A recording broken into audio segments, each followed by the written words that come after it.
Chris Frankie with WSMOnline.com and MusicCityRoots.com. And we're here with Split Lip Rayfield, who just came off an amazing set tonight. And I have to say, it's the first time I've ever seen car parts used as an instrument with some weed whacker line on there. Yeah. Man, I tell you what. There was people dancing in the aisles for him. I mean, it was an amazing show, guys. So what was it like being up here and just having kind of everybody just kind of grooving down there with you? I thought it went pretty well. I thought it was par for the course. Awesome. Yeah, it went really well. We were afraid maybe we'd be a little non-traditional for the, we knew there was going to be some super traditional bluegrass tonight too, and we were hoping that it would go over well. So yeah, it was great. We had a good time. Hey, I have to tell you, I'm a personal fan of non-traditional. I mean, that's kind of what Music City Roots is all about. You kind of get that normal status quo, and then you got guys like yourself who come in and you just kind of blow everybody out of the water. So now, are you guys from Nashville originally, or? Oh, no, we live in Kansas. We live in Kansas. We're just here for tonight only. All right. So now, being in Nashville, what does Nashville mean to you guys? The whole Music City type of vibe and everything. What's that kind of mean for you guys coming from Kansas? Well, I don't know. You have a lot of preconceptions about Nashville being like a country music fan or just a music fan in general. One of our biggest exports from Lawrence, Kansas was Chuck Mead, BR 549. So like when we first came years ago and did the Bluegrass Inn down on the main drag, we walked down to Robert's Western World where they had their residency for a while, and we saw Johnny Highland when he was like first getting going, like tearing telly up. And so I always think of that. Like when I think of Nashville, I think of like walking into some place and getting your head ripped off by someone you don't know who it is. Like that there's so many wicked players and singers and everything everywhere that you can't help but fall into some nest of badass music at some point. So we'd love to check it out more. Unfortunately we haven't been back enough, but we're going to be back more. That's awesome. That's awesome. Now I just have to ask, when you guys were writing, because you were in the middle of just like this whole kind of breakdown, and all of a sudden you just kind of slowed the tempo down, and then all of a sudden it was like boom, you went 90 miles an hour again, and then kind of slowed it down in the middle of the song. How do you guys come up with such like intricate tempo changes when you're writing? Is it just kind of what you're feeling?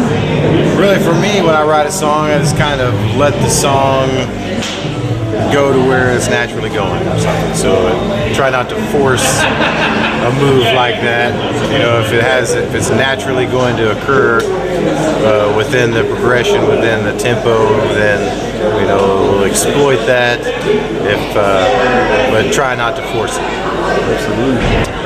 It's good to mix it up, the only band that can really get away with playing 100 miles an hour for an hour is Slayer, in my opinion.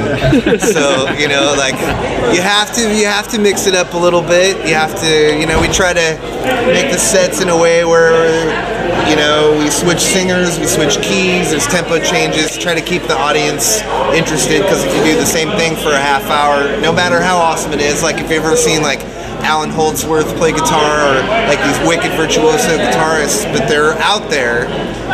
If you listen to it for half an hour, that's all I can take, even though I think Alan Holdsworth is wicked. So I think we just, as songwriters, think about that, and it naturally happens, like you said. You can't force it, but you have to mix it up. Absolutely. Now, WSM Radio, guys, what does that mean to you guys? We played down there today.